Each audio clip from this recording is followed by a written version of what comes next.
There, you're all very welcome to the latest episode of The Racing Room. It's Ronan Groom here hosting with the usual crew, AK Harry and Tony. We have lots to get through in the next 70 minutes. We have a paperwork blunder that has led to the Gambling Commission investigation on an unnamed betting operator. We will look at some big news coming out of the British government over the last 7 days and wonder what will that do to racing.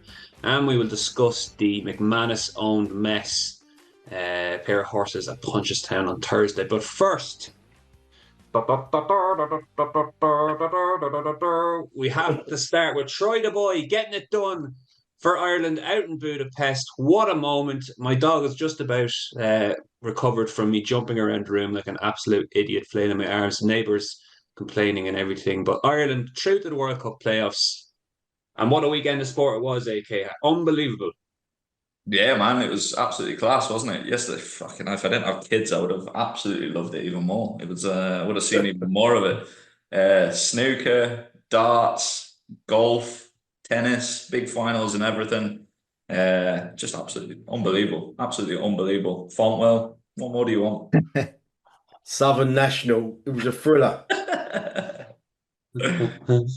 Very good, very good, very good. Well, we'll get on to the racing review in a moment. Just before we do, we'll just give a quick mention to Safer Gambling Week, which starts today. So Safer Gambling Week, cross-industry initiative to promote safer gambling in the UK and Ireland. Runs from today, as I say, Monday to the end of the week, the 23rd. So that obviously tools and measures, obviously to extend more than just this week. They are available all year round. All the information, all the contacts are available. If you click the banner at the top of our website, AK Bets, you can find it there, or you can just search Safer Gambling and it'll bring you up to the website. But Tony, take us away with a busy racing review. Cheltenham, obviously, front and centre in the racing world this weekend. Yeah, it's actually a brilliant day today, isn't it? Because we got the rescheduled Navan card and Cobeg de Boers, and we got Lou Lambert at Exeter. But it was a good 3 days of racing at primarily at Cheltenham. On the Friday, we have Load of Sud, very impressing in beating a below par Jambon in the Slur.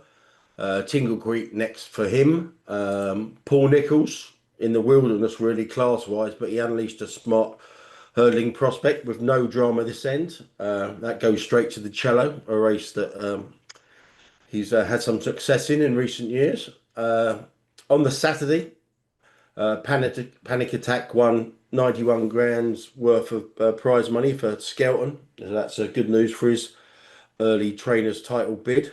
A few other good performances on the day were One Horse Town and Precious Man in the Triumph Hurdle Trial and July Flower in the Arkle Trial.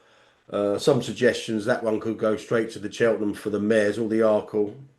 So that's a little bit disappointing when horses just have one run and then go straight there. So, but that was it. That was obviously a very good performance. On the Sunday, we had the Wellbacks Alexei winning the Greatwood Hurdle. That was a very good performance in bad ground, winning by 6 lengths for a mark of 134. So that will be, that will be going up to graded company next year. I thought.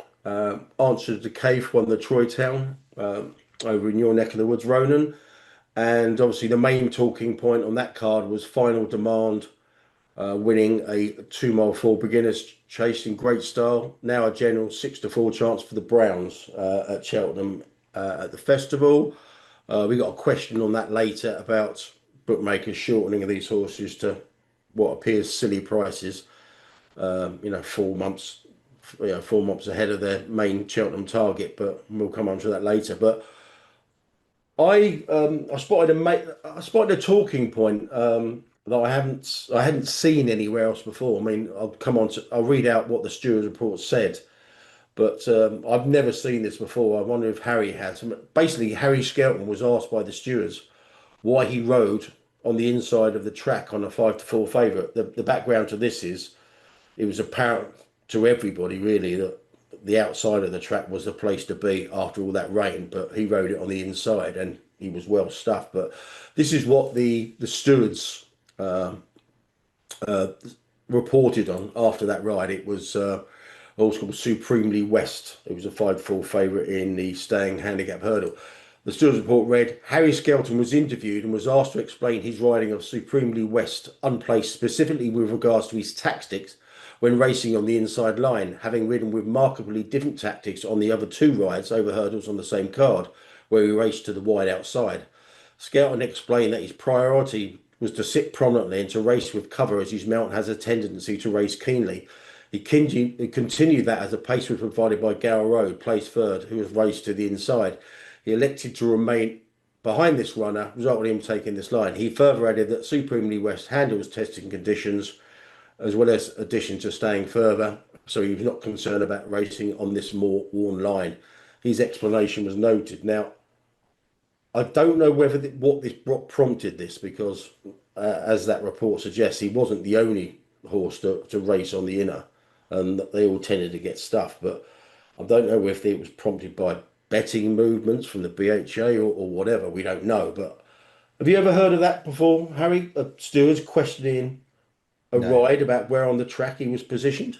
No, it doesn't mean it hasn't happened, but I can't remember it happening. It's not something I've been involved in. You get those, racing lines can come into things when an inquiry has already been called for something else, interference, for example.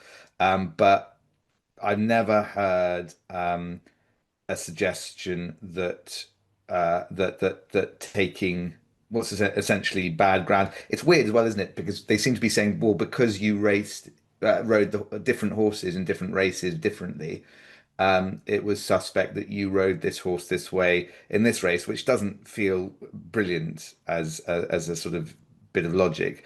But then, as you say, we don't really know if there was any particular reason for them asking it. They haven't referred it to the BHA, so it doesn't seem the suggestion of any serious problem. They did note the explanation, which is usually more suggests they're more leaning towards a kind of perhaps a schooling ride or something like that. But it does seem quite strange. But listen, short answer to your question, I can't remember ever seeing the stewards calling someone in to ask why they took the ground they took. No. No, I'm sure it probably has happened before, but in a kind of like, off the cuff, unofficial capacity. For them to put it in a stewards report, it struck me as curious. So I would like to know what prompted it. But yeah, it is interesting. I think it's important to say that it doesn't suggest there's anything serious gone on here, because it's the explanation's been noted. We all know what that means, and it's as I say, if there was any suggestion, I don't think there would be betting patterns, because I think if there are any suggestion of that, it would have gone to what we used to call High Holborn. To me, it'd be very interesting to see what the betting patterns were in running. Not from any skullduggery point of view, just to see how smart punters, for want of a better word, react to tactics, basically. Yeah. I think it is. It's an interesting one. You can probably run on your merits, but if you're running in what is generally considered to be suboptimal parts of tracks versus other horses, perhaps it does throw up some interesting questions. I'd be just real keen to see how the market reacted to that, and without making too many comments on intended or not. No, I just thought, like I said, I thought it was newsworthy. That's about it, really. You're probably, as I mentioned earlier, you're probably watching this after Quebec de Board and Lulamba have won or run today. Absolutely no faith in me getting the pod up before 12 o'clock. Is that what that means? Yeah, that was the racing review. Like I said, some very good performances, and we'll come on to that question about final demands, price for the Browns, in the question section.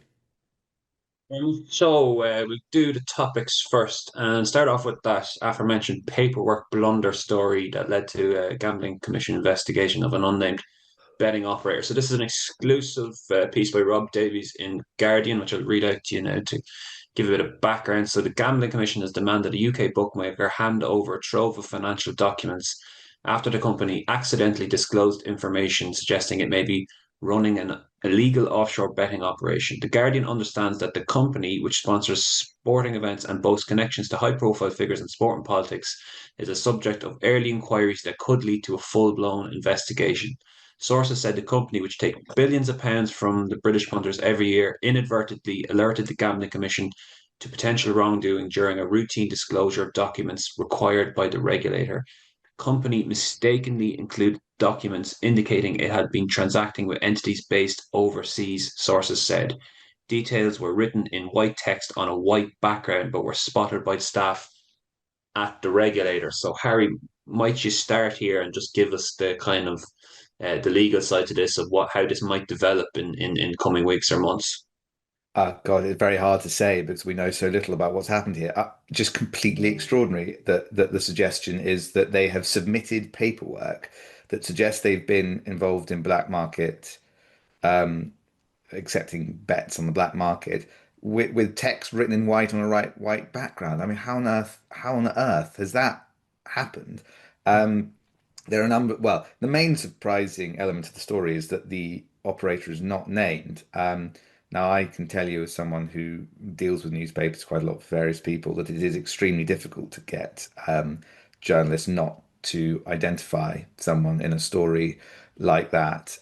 It is really strange, I think, that operator hasn't been named. And I was thinking about this yesterday. I can only really think of two reasons. One is that the story hadn't quite developed enough yet at the point of publication, and perhaps they thought they were going to get scooped, or there was some other reason why they wanted to get it out when they did. And the other, and I think this is probably possibly Fav, is that when it went to the Guardian's lawyers, they were presented with a white I'd imagine email, that's and far. they just went, "What? This can't possibly have happened. No one would do this. What on earth is this story? What is the black market? We're not naming anyone in a story like this because we just don't understand it. We'll take your word for it that there's a story here, but it's too dangerous at this stage." So I suspect that's the reason they weren't named. But it does leave a slightly well, it just leaves a huge question mark over all of this. What was the bookmaker itself involved in placing bets, or laying off with a black market operator? How on earth could a submission? Why would you ever put information in a regulatory form when it related to black market operations, and then rather than delete it, you just think, "Oh, I know the answer to this. I'll select all and change the text to white." I mean, it's just this absolutely bizarre story. So, and in terms of what might happen next, who knows if it is someone that is licensed here and is purposefully operating or liaising with or doing business with an offshore a black market bookmaker, you would be hard pressed to see how they would keep their license. But I think we're still a long way off that being established that that's actually happened here. So mad, isn't it? It's maybe do we know for certain that the bookmaker wasn't named in the article, but they were named in white text on a white background? Do we know that's the case? I don't know. Yeah. It's bizarre. One of the maddest things about it is, how would you get that story in the first place? Is what I thought. Who's the leak there? That was just the first thing, guys. They've obviously written a story based on something. Who would have access to that information to leak the story? And where's Well, that you would have come thought from? only two groups of people would have access to it: people at the Gambling Commission and people at the bookmaker. But it's very dangerous to get, I think, involved in thinking where could stories have come from. You're Yeah. never going to find out. No journalist is ever going, well, unless they're seriously. It's hard to conclude anything from it, isn't it? Because there's just not much in it, bar the overriding story, essentially, not the conclusions, but the overriding theme of the story. There's barely any bones, never mind meat on the bones. Yeah. So it's probably a story. Jeez, if I just come in there quickly, sorry, what do you think then would be, say, if this all is true as such, or it does develop, what would be the ramifications for that? How bad would it be for this bookmaker?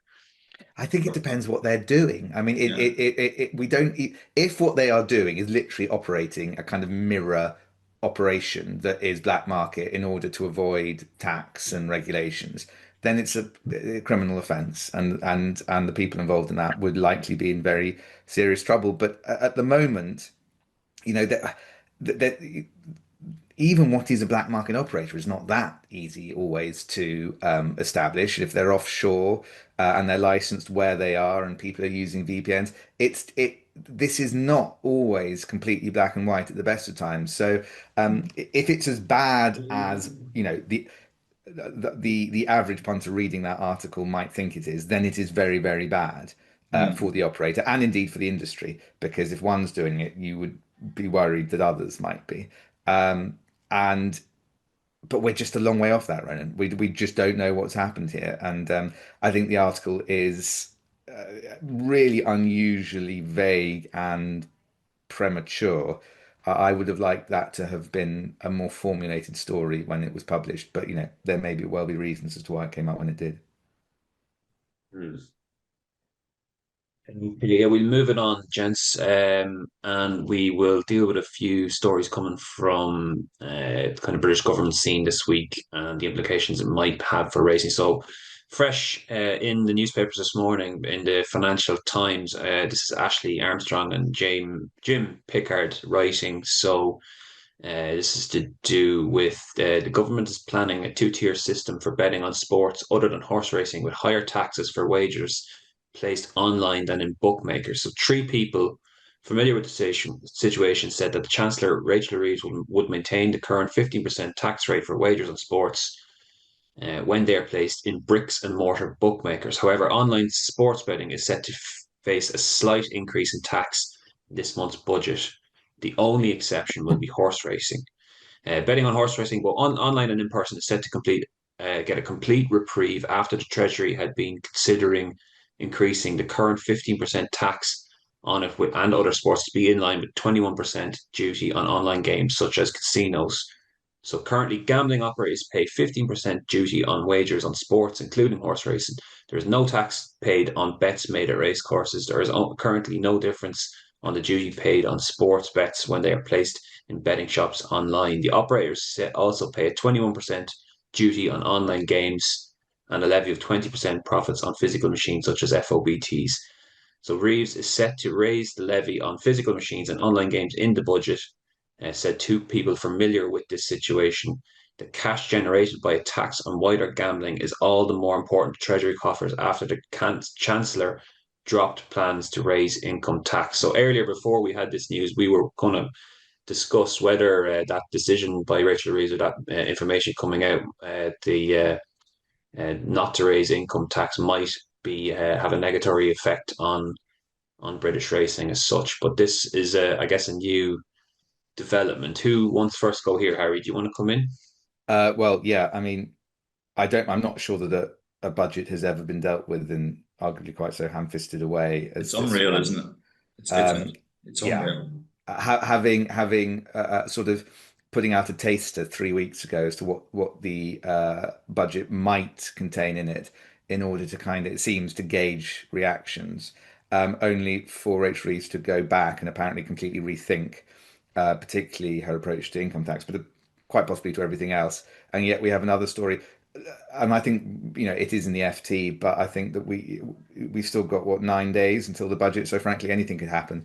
Perhaps the lobbying regarding the closure of bookmakers has caused them to do something to try and protect LBOs. That sounds like that's what's happened, but I don't think we can really. I don't think she knows yet what's going to be in this budget. It's my suspicion. So it's hard to get too excited about any of these leaks. It might be just what they're thinking today. Yeah, it's mad. Just my general opinion on it is, obviously it seems not just gambling. It seems to be various taxation topics. It's trial by media to see how things are going down, how things are being missed.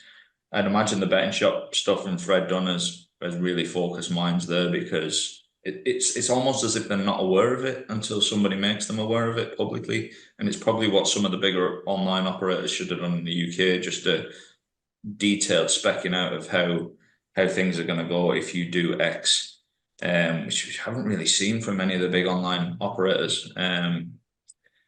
It's probably important to point out horse racing isn't taxed at 15%. It's 15% on profits. It's 10% on levy. It's more money to media providers. There's various additional things that horse racing cost bookmakers essentially. It's definitely not nowhere near 15%. Yeah, but in fairness to them, that's not levied as a tax. That doesn't go to the treasury. I mean, from their point of view, they're looking to raise money. Yeah, oh, 100%. Yeah, but you have to consider the ecosystem, sure. Yeah. Sports is 15, and as you say, whatever the acronym is, remote gaming duty, RGD or whatever, it's 21% at present. The scrapping of income tax, is it bad news for racing and betting? It was the original question that we had prior to this. I don't know. I don't know what they're going to do. I don't think they know what they're going to do. And given that they don't know what they're going to do, I'm absolutely beyond certain they don't understand second order consequences of what they end up doing. It's just a farce. It's an absolute farce that a country can be run that way. I think. I'm no political person, and the Tories made an absolute mess of the country for the last 10 years or whatever anyway. And Labour was supposed to be the big hope, essentially, anything but the Tories, essentially. But my God, it's worse. It's my opinion of just general opinion of the Tories was like they always half look after themselves and look after to the point of all exclusion, and then Labour were essentially the party of the worker and this kind of thing. But my God, they literally haven't got a clue. There's like such a dearth of talent on the front bench, never mind backbenches. Just people that haven't run businesses, making decisions on economies, massive decisions. I think it's just going to be like even from an AK Best point of view, like even just a basic politics point of view. I've been trying to lay Labour for the last few months, top price, more seats at the next general election. You can't find anyone that wants to back them. It's just Tories and reform. And I think it's going to be. I've not had anyone want to back the Tories in a very long time either. But so as the lads in the office know, I'm knee deep in the Tories. Are you? I am actually, yeah, 6-1 plus. I just think they're a value bet, to be honest with you. Yeah, personally. For most seats at the next general election. For most seats, yeah. I've bet on more seats at 6s plus. That's the bet I've had, to be honest. Are you basically hoping for some kind of nuclear war to happen between now and the next election? Is that it? No, I'm not. Jesus, I get called a miser in some of the YouTube comments, but I'm not. No, I wouldn't be proposing nuclear war to them. I think that's probably a step too far. But yeah, no, it's just. I have no idea what's going to happen, and various things linked to tax. I don't think they do. I was in Dubai last week, and I was at the golf, and it's from that very, very small sample size. As I've said to some people, the amount of people, business owners that have moved out to that I spoke to at the course in the last year, I think there's just going to be an incredible migration of entrepreneurship, essentially, in the country linked to some of this. And yeah, without being too political about it, essentially, it's fucked, isn't it, basically? I'm just quite looking forward to this budget being in the past now, frankly. I think we've only got one more of these before we know what it is. We can stop speculating and just complain about what's actually in it. Yeah. You want 13-5 Labour next UK general election, most seats, best price in the village on AK Bets, if anyone is so obliged. Tony might bring you in on our next topic. So these are the revelations.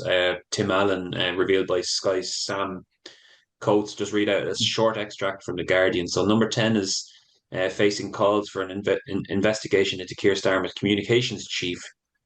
Should be allowed to hold shares in a lobbying firm and discuss politics with one of its consultants. Tim Allan, who's one of Starmer's most senior aides, has a minority stake in Strand Partners, which critics claim could give rise to a perception of a conflict of interest. Allan does not gain any financial benefit from Strand while he is a number 10, but he has not sold his shares in the firm, whose clients include energy companies OVO Energy, Caden Gas, Netflix, and the British Horse Racing Authority. So is this bad for the BHA? If so, how bad? And could there be any sort of ramifications coming down the line, Tony? I initially thought it would be bad news for the BHA because I thought there might have been a negative reaction to this story, mainly because obviously I don't think the government would be like to be seen to be being minded towards these clients, but the daily shit show of this government suggest, but this story was immediately put in the background by It means the nothing. income tax reversal, etc. So I don't think anything really sticks. It's quite Trumpian, this government, isn't it? It's just they go from one crisis one day to another. So initially, I didn't think it was very good news for the BHA. But it's interesting. Sam Coates is very, very good. I'm presuming he's not related to Denise, but he's very When switched you're on. And working for only last week he just said the most effective lobbyists in in his experience were banks and bookmakers and banks and horse racing. So it could well be a very cute move from the BHA to actually employ a firm that presumably they knew was strongly connected to the Labour government. So, in that respect, like I said, it could be a cute move for the BHA. So, I think the general malaise and mess of the government suggests it's probably not a factor. Where I thought on the day, I thought this could have negative implications. But yeah, it's a very, very good story. I mean, it just occurred to me though that the way that lobbying works now, particularly in this country, is this isn't that bad in the context of the way lobbying work. You know, that lobbying works. We should just completely change the whole lobbying system. You shouldn't be able to have any link. This chap Allan has got no operational function at his Yeah. agency at Strand, and it does seem to me a little bit. And he's only got 10% control, so he doesn't have any control. In fact, 10% ownership, so he has no control over it. It does seem a little bit to me like saying, well, he can't have shares in, British Petroleum because he might be doing things that affect, the oil industry. So I think, firstly, it just doesn't seem to me as that big a deal. But secondly, why is this worse than someone like Derek Webb giving over £1 million to the Labour Party and then lobbying them thereafter to try and influence policy? Why is it worse than bookmakers taking MPs off for private chats at racecourses and at football matches? I just think all of this is not how it should be done. Lobbying is really important because it's how industry educates legislators, but it should be done in full sight. It should always, this is all of this should be done so that we can see what the discussions are. We should not have policy being made at sporting events over glasses of champagne. I Anyway, suppose the rant difference. over. I bottles suppose of Pepsi. Bottles of Pepsi, yeah. I suppose the difference is this wasn't widely known, as opposed. Obviously, you register your interests. Well, they're meant to anyway. Well, it's not So very widely known if, a major bookmaker takes three backbenchers from what they think is going to be the next government to the FA Cup final either, or to Aintree. I think all of this is done in the shadows, and it's amazing that how much of it, and these ridiculous registers, where as long as they write it down somewhere, therefore it's okay. Just no one's checking those registers. No one of, it's just, I don't know. I just think the whole thing needs changing myself. If Gordon Brown's listening, we've got a spot in the AK Bets box, Leopardstown at Christmas. He's more than welcome. We just link that on to our next point, lads. Account from Gabriel Pogrund on X was reacting to this news, basically what we just discussed there. So he said, wait a second, lobbying register says that Allan's firm's clients include British Horse Racing Authority, which I recently revealed was involved in a completely opaque, in fact, illicit lobbying campaign paid for by billionaire track owners to exempt the industry from etc. And then we had a tweet from James Noyes quote tweeting that, where he said, any decision to exempt horse racing from an increase in gambling duties will not be because of the efforts of the BHA alone, nor is any of this opaque. Two major think tanks, the SMF and the IPPR, a former Prime Minister, numerous campaigners, and 100 Labour MPs are all on public record making the case that horse racing should be protected from forthcoming tax increases in the budget. It is a popular campaign with widespread political and public support. Just Tony to Jones, sorry. re-emphasize, just to re-emphasize the thing, the horse racing thinking that it's not gonna, just to really, really clearly make this point, and I know we've said it a million times, and people who listen to this pod probably are aware of it anyway, but any increase on taxation for bookmakers on whatever, the first thing it's going to affect is horse racing. So you do whatever you want with the fucking base rate of tax on horse racing. Any increase in tax on bookmakers, the first thing that it'll impact is horse racing, because it's by far the most expensive and least profitable product on bookmakers' sites. That is it. So it's unbelievably naive if you think horse racing tax, leaving it alone and ramping up everything else, is going to have no effect on horse racing. It's going to affect horse racing first. So do you think the BHA should have had a joined up approach by saying no increases anywhere? They didn't even have a fucking CEO, did they? Like it's of course, yeah. Like you think you'd literally go to the partner that literally funds the whole show, wouldn't you?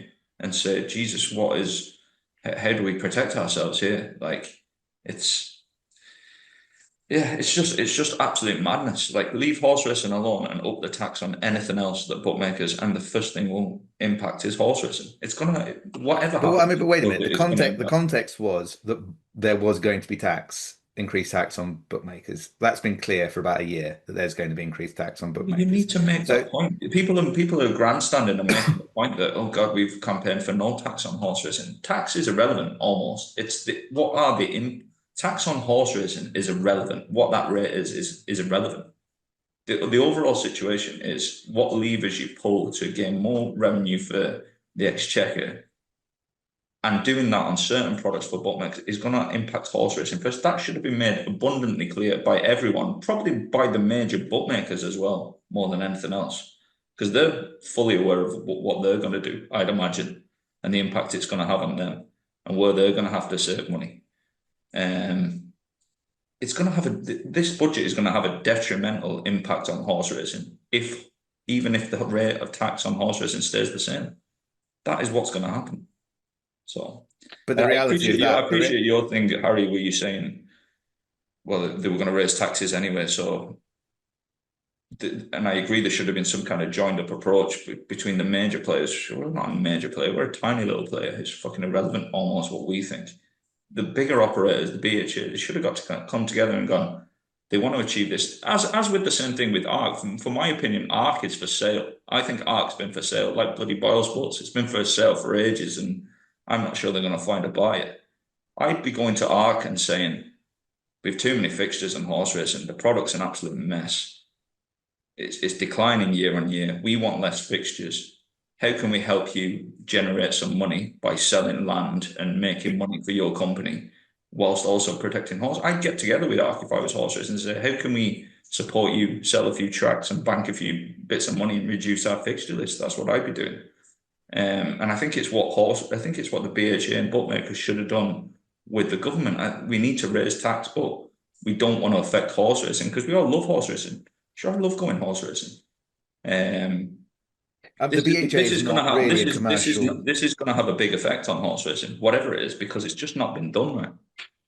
Well, you may well. I mean, we still don't know what's going to happen, of course, but we I perfectly accept that there's taxes going up. But just going back to Tony's question, the difficult position that horse racing was put in to do the joined up approach was that what it would have ended up doing is basically what the BHA did under Nick Rust, which 7 or 8 years ago under the Fob Tees, which was putting racing in a position where it was basically protecting a form of gambling that is becoming increasingly socially unacceptable, and that does put them in a difficult position.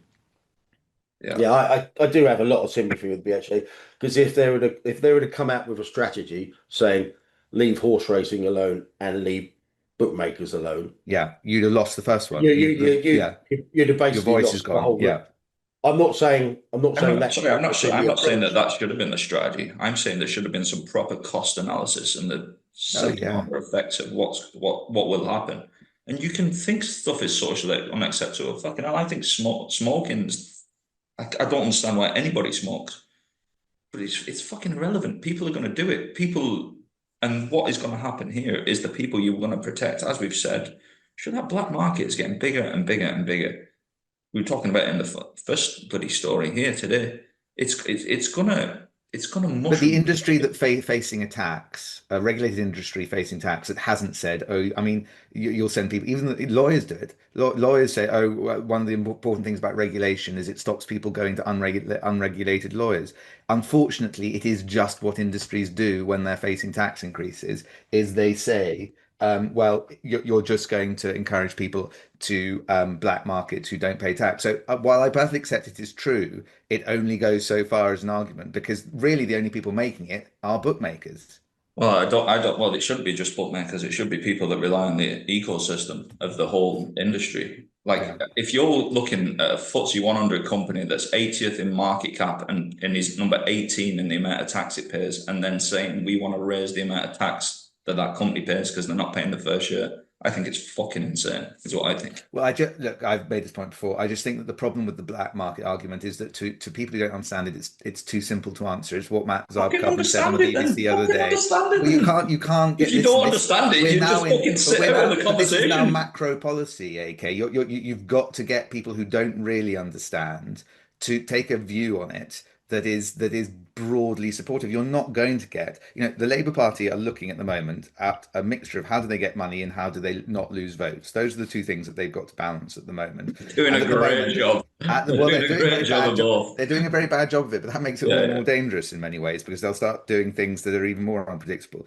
But when what they're doing is simply saying, oh, the black market, because the simple answer to that for people who don't really care is what Matt Zarkov 100%. said on the BBC the other day, which is, just knock on their door and arrest them, right? It makes absolutely no sense, that argument, I accept. But what gambling should have been doing for a much longer time, rather than going on about the threats to the black market solely, because that's really the only argument you get. Now we're getting more of arguments about how it affects horse racing and things, was it Affects the should have been putting legal. forward a positive argument for gambling in this country for a lot longer, and it should have been doing things to try Yeah. and make it less of a pariah amongst Jonathan people who Jones. don't really know about it, Yeah, I don't think it should even be putting. I'm not even asked if it's a positive argument or a negative argument or this kind of thing. It should just explain what's going to happen, and people can decide whether it's positive or negative on the back of that.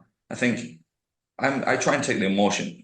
I try and take the emotion out of that little bit, where you literally just explain what's going to happen. That you do this, we'll tell you now this is going to happen, and it'll happen for these reasons, and then you can decide whether that's better or from a positive or negative.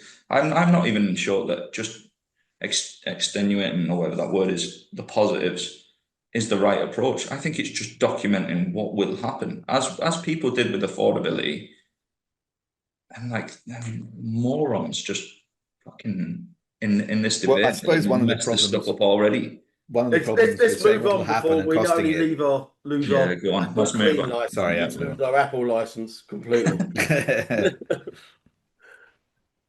Okay, we remember listeners will remember or recall the question we had about the sponsorship of Chesto regarding artillery manufacturer Heckler and Koch last week, and we had a response, Tony, there from the BHA, which I'll let you read out there. Yeah, like you said, it was Heckler and Koch sponsors at Chepstow on November the 5th. They're a guns and arms manufacturer, and we just thought this was very curious at the time. There was a tweet that we quoted from somebody that suggested it was against the BHA rules. We'll come on to that in a moment, but this is what a BHA spokesman forwarded to me on Friday, so thanks very much for that. At least we know they listen.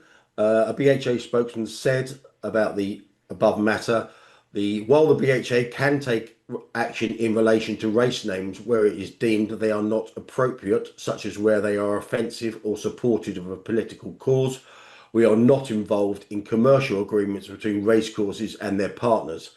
A document shared on social media that was used to suggest that the sponsorship of the races in question were against BHA rules was not related to race sponsorship, but it is instead a sponsorship framework for racehorse owners.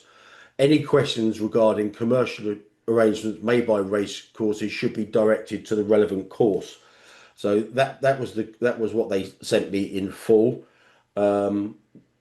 We should have checked that those were in fact the relevant sponsorship requirements for Yeah. the courses. Yeah. So hands up there. I agree But with you. it is a bit curious that Guns there are things in place for race sponsorship and owners, but not for race courses. And fundamentally, it seems like the race courses can enter into any sponsorship or commercial agreements with any firm that they so wish, even though owners can't do the same. I just thought that was very, very strange. So basically, they can do whatever they want with whatever company they want, by the sounds of it, in the main. But yeah, I'm happy to make that clarification. As you say, it does seem strange that that the sponsor could sponsor the race, but none of the horses in the race. That does seem an odd feature of this. I mean, you'd also wonder from a point of view of just kind of your internal compliance. A lot of businesses nowadays, I think, would struggle to get it through their own internal controls. An arms manufacturer. It's an odd one, but yes, it's not the BHA's fault. We should emphasize that under the rules. Yeah, some of it just. I appreciate the comments and the clarification there from the BHA, but I don't know how guns aren't in any way political. Like fucking, yeah, no, that did occur to me as well. Yeah, they're either political or criminal. The one or the other. Like it's they have to be political. It was the BHA contacting a racecourse that made AK Bets change its race sponsorship titles from AK Bets will actually pay you out and our app works and stuff like that. So I like listen. That was protecting the bottom line because the firm we were having a playful dig at was probably pumping money into horse racing at the time. Was that considered political? Was it probably, I suppose? Was it political? I don't think it's political. Well, it depends whether you're using, politics with a big P or, I mean, everything's political if you. It's not as political as bloody guns. Well, one thing that occurred to me subsequently, why are Heckler and Koch sponsoring a maiden hurdle at Chepstow? Why? Jurists, big fans of the sport. I mean, yeah. Unless you can go out and buy guns in this country. Maybe they want to, like, they said they're going to start races to juice up horse racing with a gun shot, maybe, like, instead, like athletics. No? Maybe that's what it is. There was that Brian Arnold. He did a his latest video about starters and stuff like that. So perhaps they're going to give starters loaded guns and get jockeys to toe the line a bit quicker. Yeah, it's good. But yeah, we'll soon have black market bookmakers sponsoring races if football is any indicator of what's to come. Anyway, happy to make that clarification. Thanks for the BHA getting back to you there, Tony. And if will gladly read out something from Chepstow if they want to send anything else on as well next week. Just quickly touch on big news, I guess, in the Irish racecourse scene with Tipperary's all-weather project set to begin early next year. So just read this out. I don't think we need to spend any time on it. But Horse Racing Ireland has received final government approval to begin Tipperary's racecourse long-delayed all-weather development, which requires borrowing up to 30 million euros. Earlier contingency plans to relocate fixtures in 2025-26 were triggered after funding and planning setbacks prevented the project from starting as originally hoped. But now with procurement now moving in ahead and contracts expected in December, construction is scheduled to start early next year and finish by late 2027, enabling a full winter all-weather programme soon after that. So positive news there for the Irish racecourse scene, and I suspect for trainers and stable staff and owners based in the south of the country who probably want to run their horses on the all-weather through the winter now have an option of not having to travel all the way up to the dock as well. So we'll see what happens there. Our last topic before we get into the questions, lads, we're going to touch on the mess that ensued Punchestown on Thursday, where the wrong JP McManus owned horse ran in an earlier race. So I'm just going to read you out the details here. This story in the Racing Post. So there was a bizarre mix-up involving two JP McManus owned and the Boulder trained stablemates when maiden hurdler's centre of attention ran instead of Don't Tell Jack in a 2-mile novice chase. The issue became apparent only before the 2-mile maiden hurdle, which was due to start an hour 40 minutes after the novice chase, when the horse presented for scanning to the IHRB turned out to be Don't Tell Jack and not centre of attention. As Bulger was due to have just 2 runners on the card, it soon became apparent that centre of attention had run in the novice chase earlier on the card when he finished 7th behind the Anthony McCann trained Luminous Light at odds of 4-1, jumping the final fence under Mark Walsh alongside a host of others, which was much more than decent effort in a chase for a maiden hurdler. It was revealed in the race day report that no further action will be taken by the stewards regarding the result of the novice chase and that the matter will be referred on for further investigation. After explaining how the issue was identified, the report said the race day stewards interviewed Mr. Frank Berry, authorised representative for Enda Bulger, Mark Walsh Rider, Joan Taylor, IHRB veterinary officer, and James Casey, IHRB veterinary assistant. Since the winner, all right, had been signalled following the second race, the race day stewards were unable to take any further action in relation to the race and referred the entire matter to a senior racing official for further investigation. So we'll wait to see what potential penalties come along the line. But this is just a bit of a mess, Tony, and not just not what you expect from what should be a well-run or a simple kind of logistic system at a racecourse. Well, it just sounds like the first horse wasn't scanned, doesn't it?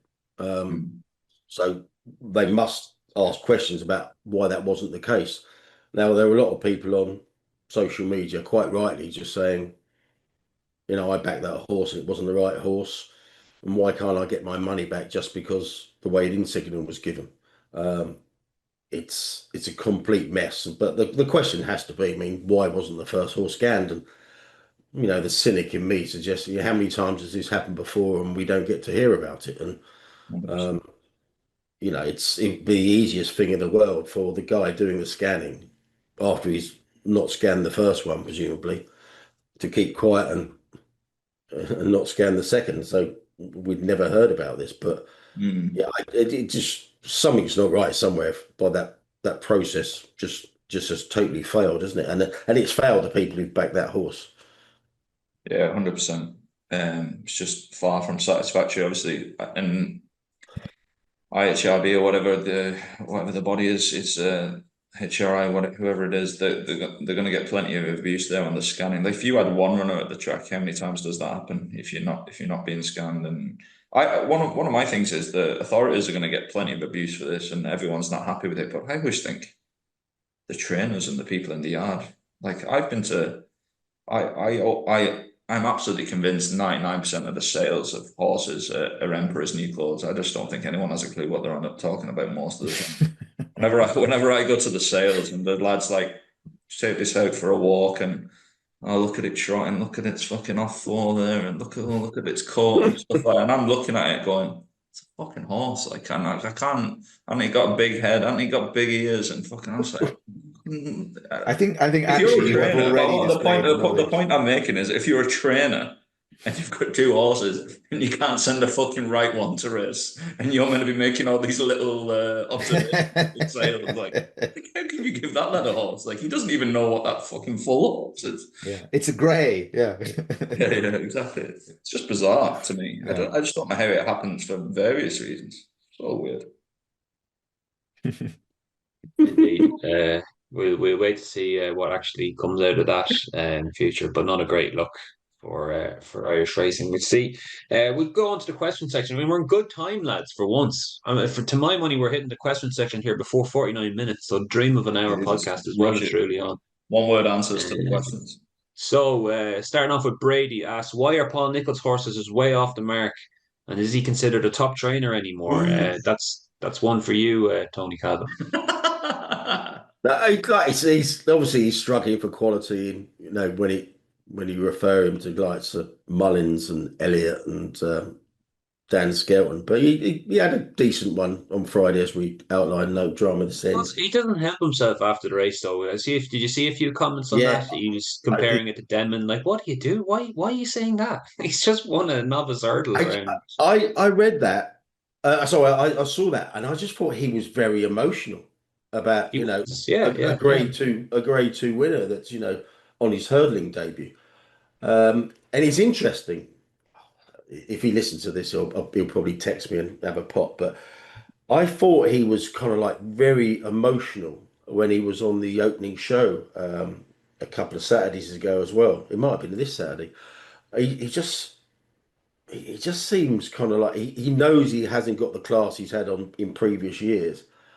It was after the defeat of Caliph de Burle at Exeter, where he was just saying it's up there, potentially up there with the best 2 mile chasers I've ever trained. So yeah, it's he's clearly struggling to get a decent band of horses together, but knowing him, he'll try Maybe, it. And, maybe that's what's feeding into it. Then that's the emotion part. I love Nichols. I think we should, if we had them all like Paul Nichols, we'd be the game yeah, would be much better off. He would heart in the sleeve stuff. I think he mentioned the barber kind of involvement there as well with the horse. Kind of yeah. nice to have a good horse for him as well. So I'm the same. I love it. I think Nichols is great, in fairness. Like, you'd love him to come back with some proper horses, because he bloody runs them when he's got proper horses. So he was spending some big money at the Cheltenham sales on Friday and Saturday as well. I think he was high flyer, bought a few that they're going to be sent to him. But yeah, so hopefully he'll get back to where he was, but it'll be a long road. we need to get some curtains for this office, or I'm going to disappear in a minute on this screen if it gets any more sunny. Your white face and a white screen. you need you need to get back to those tanning beds you were going to earlier in the year. Next question, lads. Michael Verdi's asking. Interesting one. Yeah. So Michael Verdi's asking favorite niche / creative / lateral thinking betting angles / edges that you followed for an extended period of time that proved lucrative. Directed towards you, AK. I saw this question. Niche and creative. I think I'm okay at niche and creative. Lateral thinking. Oh my God.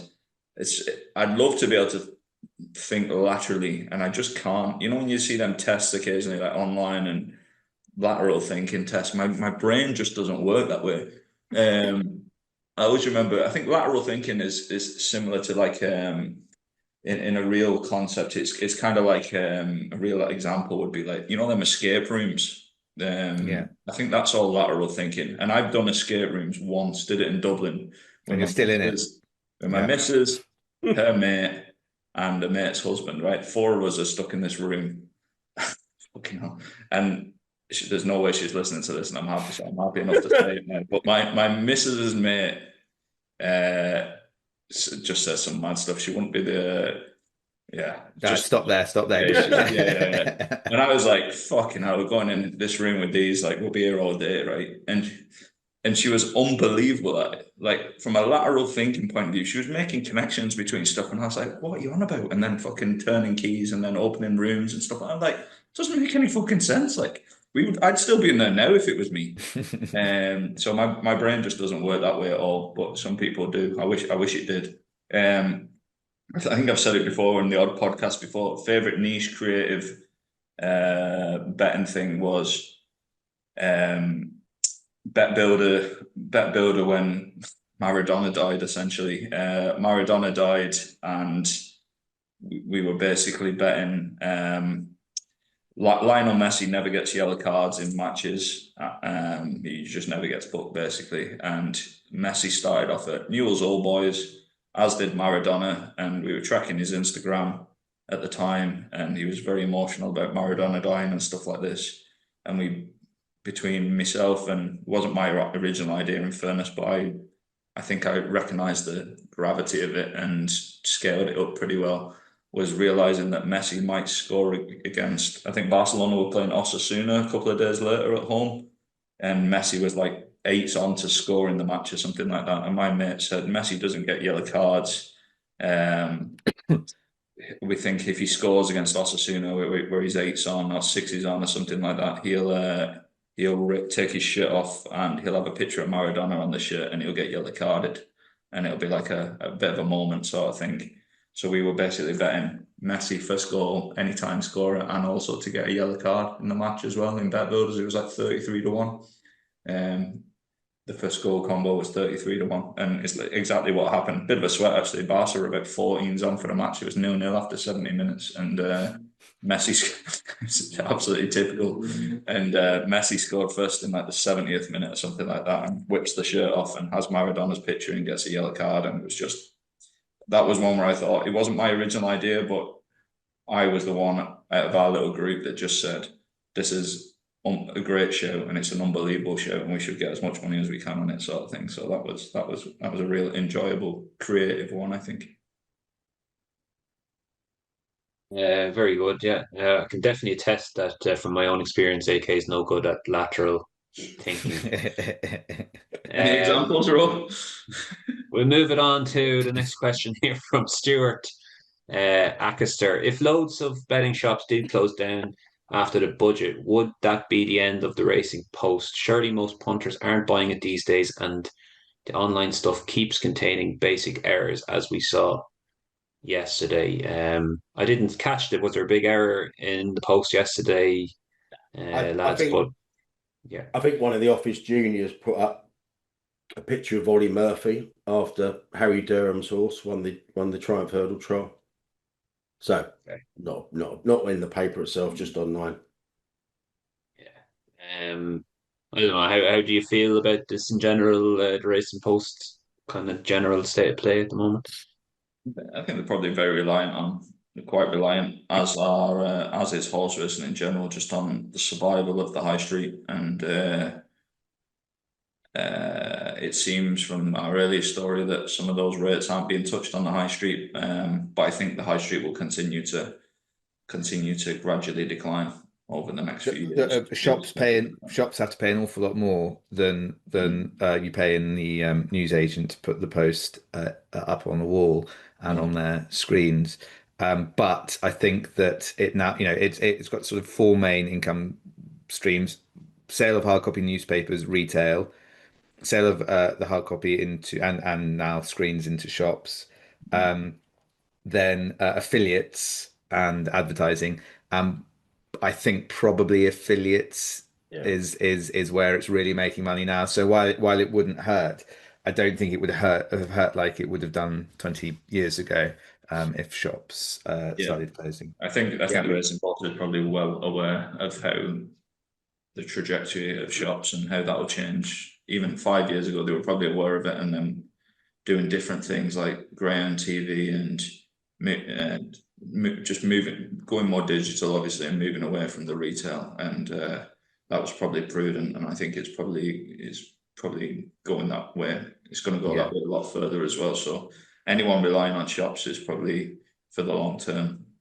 Yeah, I'm amazed the paper's still going, to be perfectly honest with you. I've heard some figures going back years that it was kind of like precarious, but it's kept on going. And I was speaking to someone who knows all about the affiliate stuff, and it's why the Racing Post, and to be fair, the Sporting Life is going the same way. It's just tipster after tipster being promoted. Yeah, banner after banner as well. Yeah, on the site. Yeah, I mean, like, I did a jokey piece yesterday. I mean, there was like, there was about 9 different tipsters on races and stuff like that in there. So that's where they're making their money. I mean, those affiliate deals, do you reckon that they get a cut of everything that customer, if it clicks through and opens an account? Do you think that they get a lifetime or of losses on those accounts, or do you think it's a flat fee for that stuff?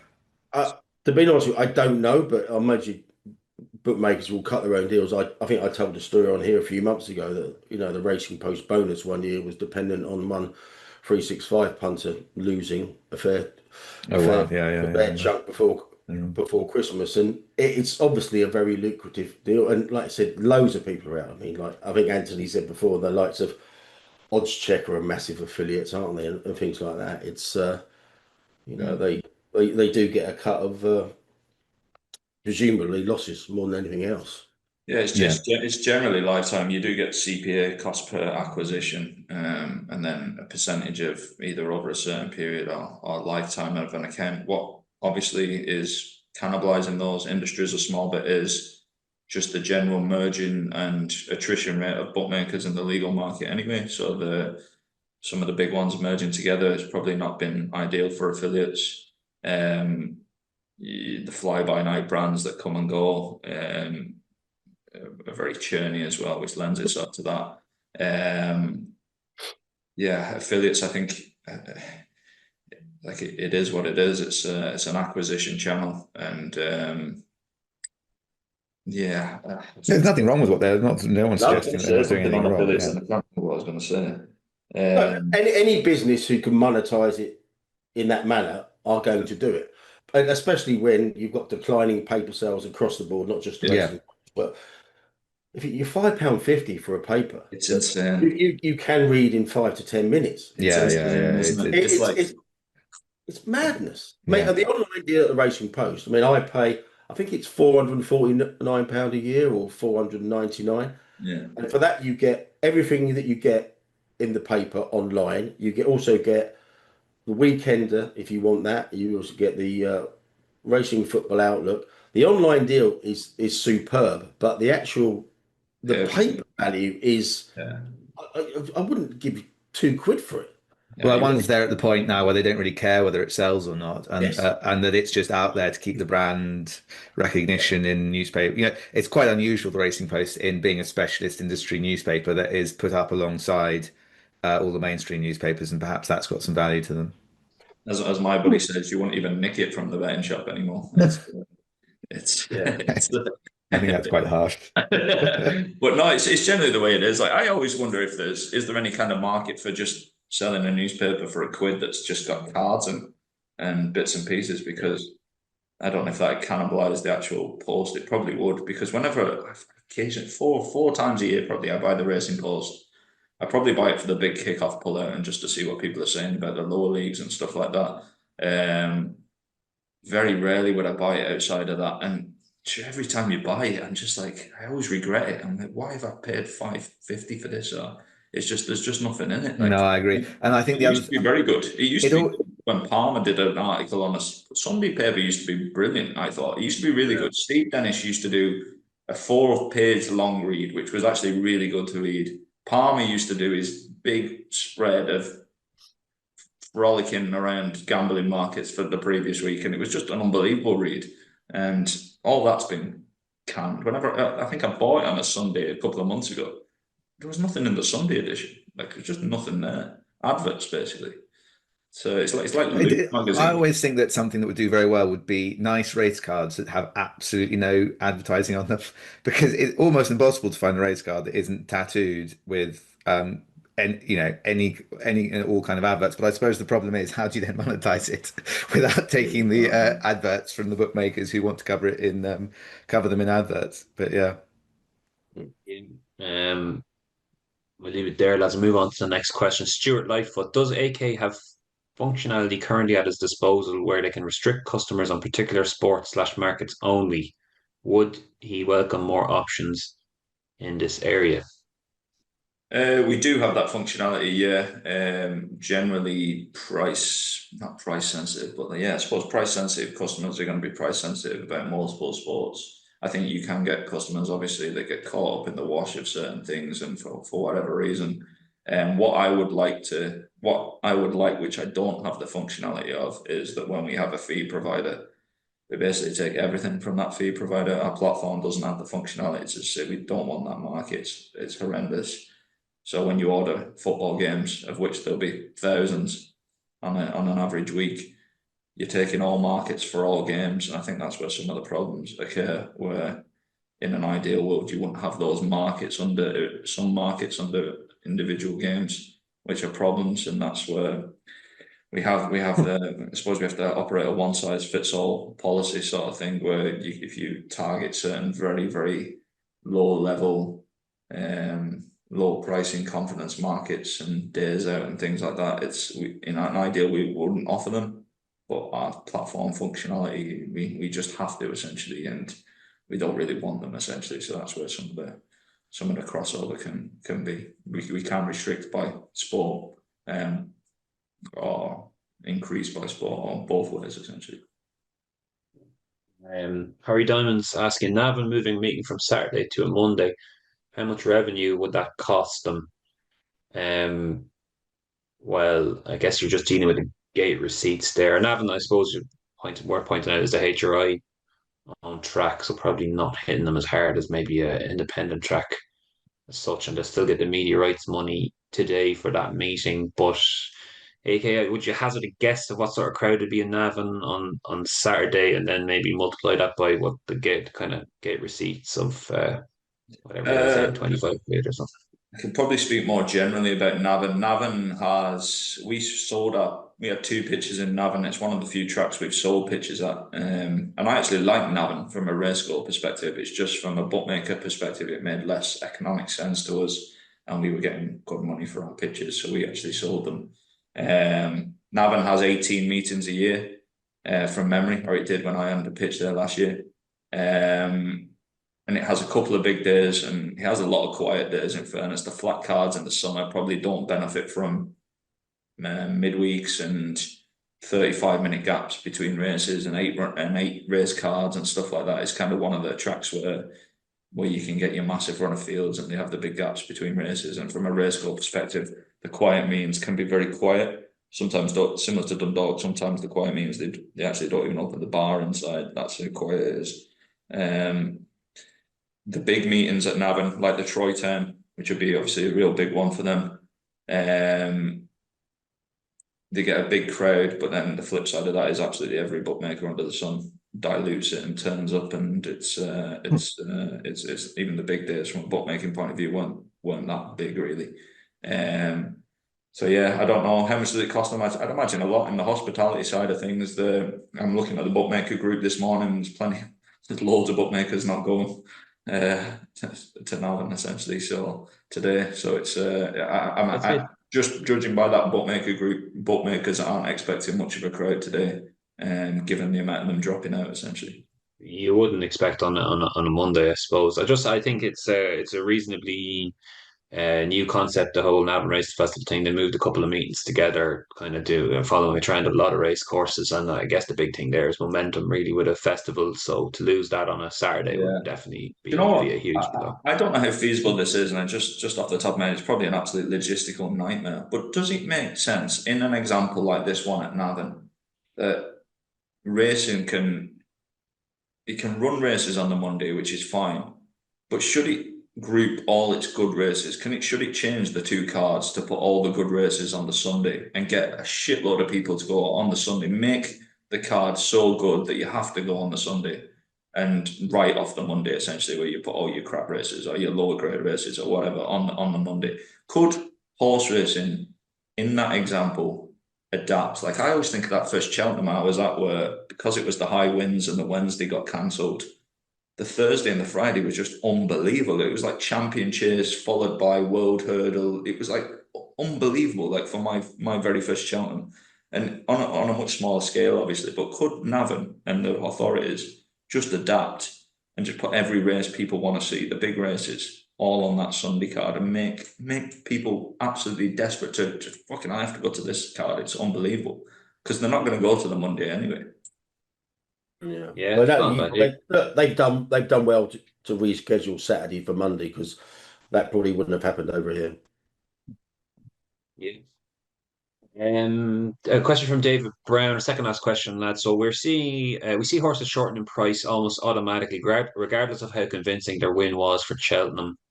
Is this genuine odds making based on form, or are bookies simply manipulating prices to protect their liabilities and manufacture hype at punters' expense? So I'm going to guess David is referring to Final Demand winning his beginner's chase yesterday. He's 6-4, for example, with us now for the Brown Advisory Novice Chase at Cheltenham. Before I throw it to you, AK, I guess you're wondering what price is Final Man David then in the case, or what price do you think he should be, or what's a fair price? Because he's already got Cheltenham form in the book. He was pretty imperious yesterday. Looks like he's Mullen's #1 chaser already. I don't know. But what do you think of the way he's framed that question, AK? I just think that anti-post racing just in general is dead, absolutely dead, and yeah, I think I don't think it matters what you do, to be honest with you. I think it's just such a small part. It's like beyond small, and I don't think you can revive it, to be honest with you. There's just not the interest to revive it. what price to go is kind of irrelevant because you're just not really laying bets anyway. It's I don't. There's a lot of content anti-post, and it for ratio of the amount of content to the amount of bets, it's got to be the most skewed of anything. It's just there's not that much interest in it at all. There's a total disconnect between the media coverage on Cheltenham from August onwards now. It's and the reality of how much bets are struck, etc. I mean, you know, if a big tipster puts a horse up for Cheltenham, I mean, they'll just lock the price off after a few minutes because they know people are going to keep on coming in, and they're not very people who are playing in these markets aren't probably price sensitive, especially with their ACCAs for 4 months down the line. It's all asymmetric information with running. I don't like the Cheltenham circus. You know, for so far out. I think it's probably a net negative for the sport, to be honest with you. Potentially, yeah. I should have added that Chris Davies basically asking the same question there. So I hope we've dealt with that for you as well, Chris. You're pointing towards final demand with regard to that sort of thing as well. So that'll do it, gents. We leave it there for this week. All that's left to say, if you're having a bet this week, do check out the AK Bets Big Prices tab. Got the Premier League back this weekend as well, and obviously quality racing. Betfair Chase on Saturday, the big Haydock meeting also, at that big Haydock meeting, Ascot also on as well, and then Punchestown 2-day festival with the Morgiana on Saturday and the John Durkin on Sunday. So hopefully Punchestown is a bit more straightforward with regards to getting on, that and not have to do the problems that Navan had. So another big weekend of racing ahead as well. So all I've left to say is thanks to the lads for their contributions, thanks to you for listening and for your questions, and we'll catch you this time next week. Cheers.